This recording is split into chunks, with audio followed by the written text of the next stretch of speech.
سيد الأمجاد يا مولد إمامي سيد العباد ويوم الخامس لنا يجسد الأمجاد يا مولد إمامي سيد العباد جينا نهني ونبارك لأبو السجاد جينا نهني. So tell me, as a believer in God, as a devout Christian, what do you do when you want to have this kind of supplication and close conversation with Allah subhanahu wa ta'ala?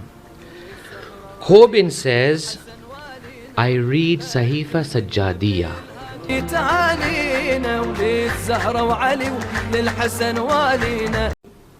The personality of the fourth Imam, he is an amazing personality, especially in the field of worship and spirituality. Does that mean the other Imams were not amazing in their spirituality and worship? Not at all. What we see is in each Imam's time, because their time was different, certain qualities of theirs came out and they were known for those qualities. That doesn't mean they didn't have other qualities. So for example, in the time of the sixth Imam, Imam Jafar Sadiq alayhi salatu wassalam, he was known as as-Sadiq, the truthful, because of the time he lived in and the opportunities he had. The seventh Imam, Kadhim, because he was very much patient, very much persevering, very much able to swallow his anger. So these qualities of each Imam are actually there in all of the Imams. It's just that in that time it was able to be shown a bit more. So in his spirituality, why do we have so many things about his spirituality? Well, this we'll have to look at in the lens of history. After the tragedy of Karbala, Bani Umayyah begin a whole program where they are trying to brainwash the people as to what happened in Karbala was actually not our fault. It was the fault of those people who rebelled against us. That was the party line. That was the propaganda machine. That was the message going out to all corners of the world. It wasn't us. We did nothing wrong. People rebelled against us. So we had to suppress that rebellion. And you will know from history, and I'm sure you've heard it, that that propaganda machine was so powerful that it's very sad for me to say this, it's very difficult for me to say this. You know, on the day of Ashura, the horses which were used to trample the body of Imam Hussain alayhi salam, their hooves, their horse shoes were taken as a token of barakat.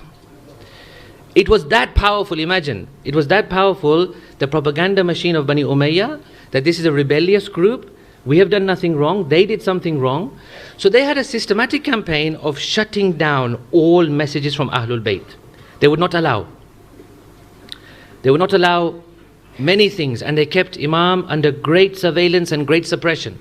However, Imam, what he does is, he begins to give his messages in a different way. Instead of, for example, during the time of Amirul Mu'minin, he would give speeches. Here Imam Zainul Abidin alayhi salam starts to give du'as. And within those du'as, he conceals his messages that he wants to reach to the people. So today, alhamdulillah, we have a very rich collection of du'as from this great man. Du'as about how to deal with one's enemy. Du'as about everything you can think of regarding your life. There's a du'a for it in Sahifa Sajjadiya. So it's a very important book. It has reached us through a chain of narration. We don't have time today to go into that chain of narration. But it's a very, very special book.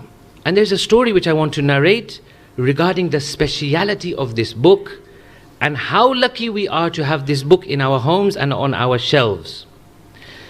This story comes from the life of the great, late philosopher, mystic, mufassir, scholar, researcher, teacher, Allama Tabatabai. As we've mentioned his name, let us remember him with Suratul Fatiha.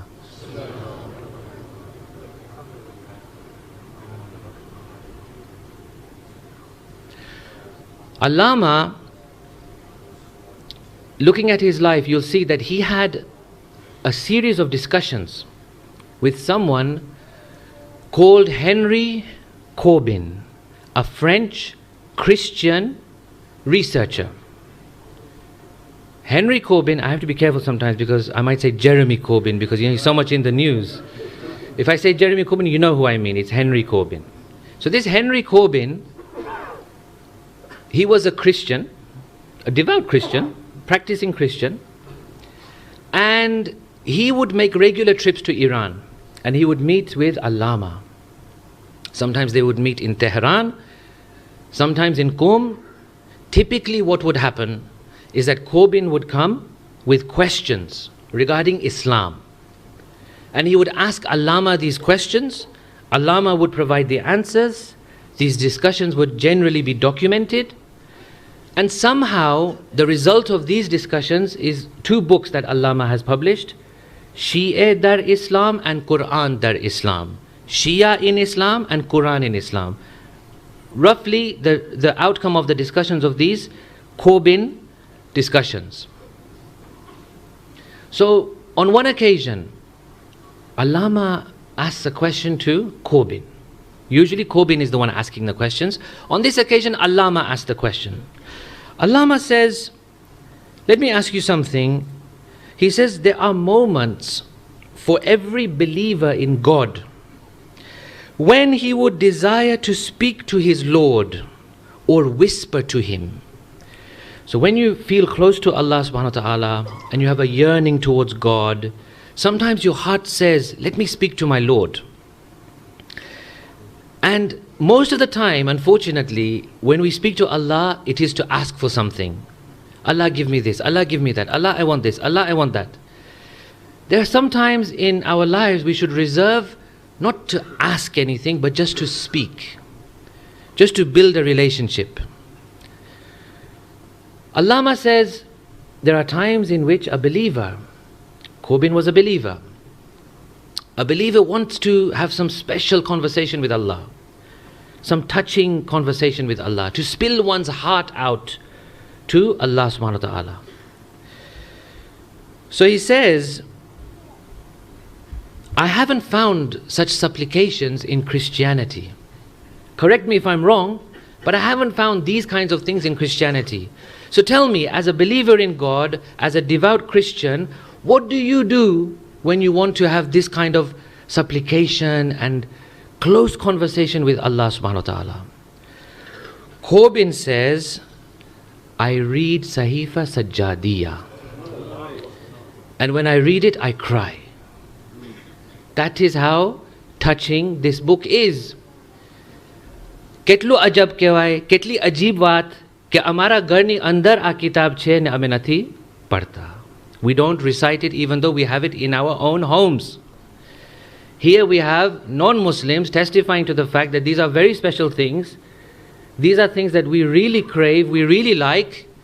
We cry over them, we have them in our homes, maybe multiple copies sometimes, and we don't read them.